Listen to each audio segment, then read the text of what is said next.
This game is damn tough.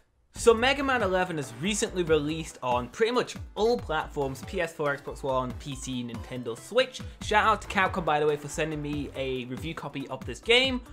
Let's talk about the game. So people might be on the fence. Do they want Mega Man 11? Do they not want it? Have you picked it up yet? Should you pick it up? How good is it compared to the other Mega Man games? And how does it fare to the future of Mega Man? What does this mean for the Mega Man franchise? Is it going to save it? Are we going to be in an eternal doom of no Mega Man games? Let's discuss.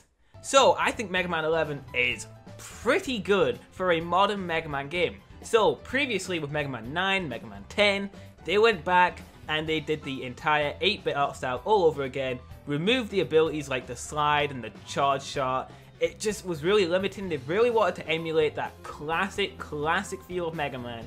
But in doing so, I feel like they just lost Mega Man's creativity, moving forward, how to improve Mega Man. They just went back to basics, and it just wasn't my thing personally. I feel like with game franchises, you need to build upon what your previous game just did and make a possibly better experience than before. If you don't try anything new, why would the new game be better than the previous one? And the answer is, it probably won't be. So Mega Man 11 scraps that entire 8-bit idea and it goes for a new art style. It goes for a 2.5D art style that at first, I'll be honest, I was skeptical when the game first was shown. I was really skeptical of the art style, but then after playing it, after seeing it at 60 FPS, playing it on PC, I can confirm it is pretty nice. It's still not properly stood out, but this is more of a lower budget game, I imagine, so this is really understandable, and it's not a full price AAA game, so it's absolutely understandable. The game looks great, it runs really well on PC, it had no hiccups at all, so it all ran really well. But I don't think graphics are the most important part, but I think anything other than the 8-bit art style is a massive improvement. So that's that out of the way, but the most important part is obviously... Come on. The gameplay. The gameplay is the most important part. How does it fare up to the other Mega Man games?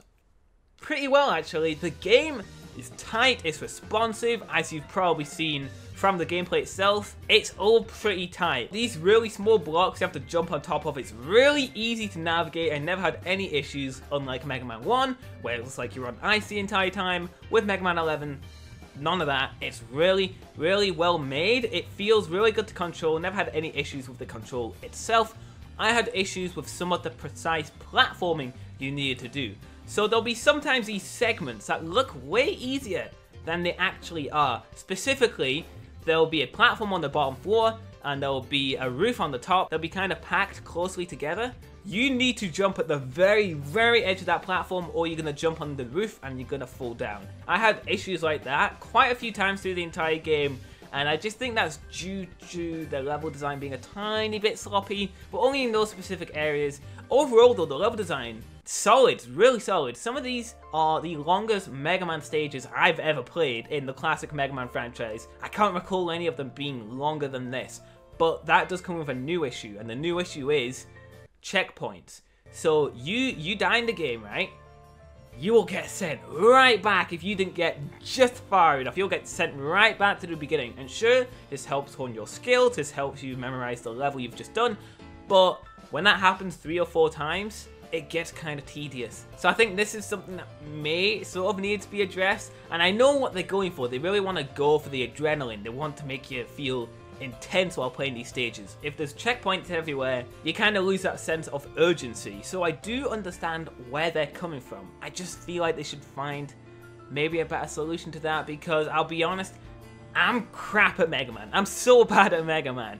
But the idea of having to play a stage for that long before getting to a checkpoint, it's intimidating pretty much. It's really intimidating, and I feel like there's a better way of doing it, but I'll be honest, I don't know how they could properly do that without losing its urgency, without losing its immersion, the tense moments. I don't know how they could do it. That'd be for the future. Let me know if you guys have any ideas on what they could do. So that's a complaint of mine, But I do like that the stages are long, because obviously it gives the game more replay value because of the special weapons. So this is a regular Mega Man game where you defeat the 8 Robot Masters and then you go to Dr. Wily. It's the same as all the other Mega Man games, but with that we obviously have the special weapons and they actually feel really good this time around. And I've seen a lot of people use these in stages that I've never even tried before. So you can use Fuse Man's like electric attack in Torchman stage, and you can like light up the area for when the areas are dark and you've accidentally killed one of the enemies on the top screen that was actually trying to light the stage.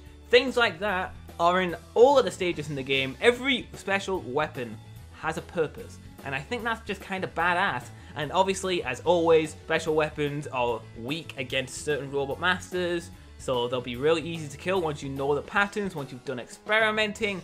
And it just feels really satisfying to find the right order, use the special weapons in the right order, or just experiment and use special weapons for when you're not even meant to use them and see how that plays out. Does it really help you in the end? Or does it just make things harder? So I think that aspect, and along with the long stages, makes the game really replayable. And you know what else makes the game replayable?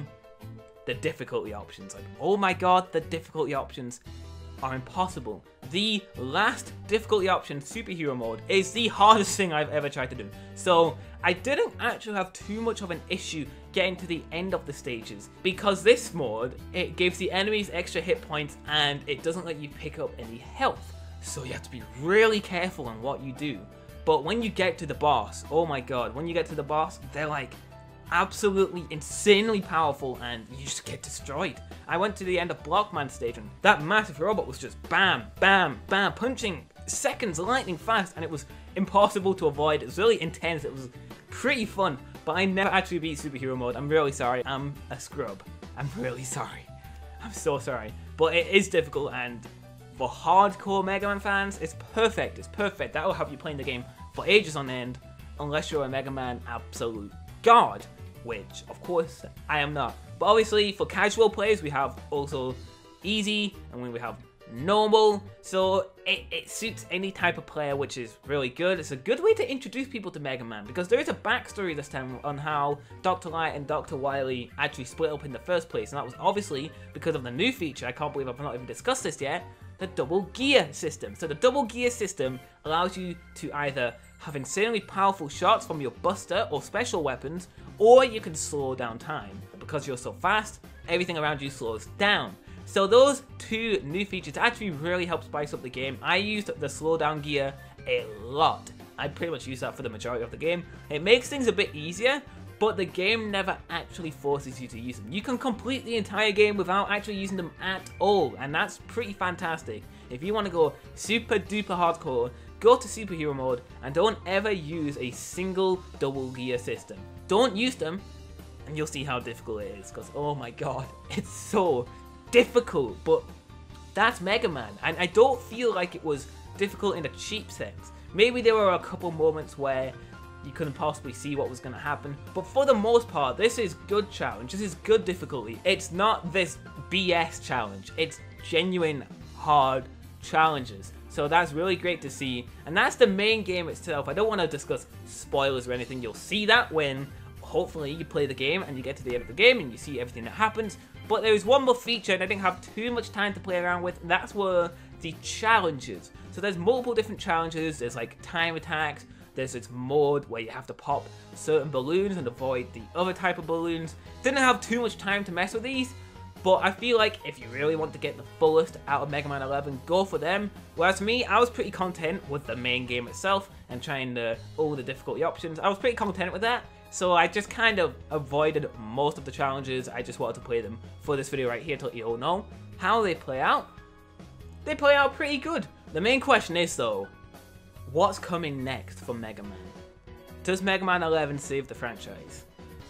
Personally, I would say hell yes. This game is a really well made game. People seem to really enjoy the game. I think it's a step in the right direction. If I were to give any advice, it would be to maybe enhance it a little bit more, maybe add a bit more new features. But other than that, I think Mega Man 11 is a pretty solid step in the right direction, and I definitely think you should pick it up. If you want more Mega Man games, if you're a huge Mega Man fan, you should pick this up. You should absolutely show Capcom this is what you want. I think it's way better than the 8-bit games that they made for Mega Man 9 and 10. Mega Man 11 actually feels like an evolution rather than taking a step back and doing the whole nostalgia pandering thing, which I'm personally not a big fan of. I prefer it when they actually evolve rather than go right back. So pick up the game if you want more Mega Man games. Pick up the game if you're new to Mega Man, to be honest, because there's so many difficulty options.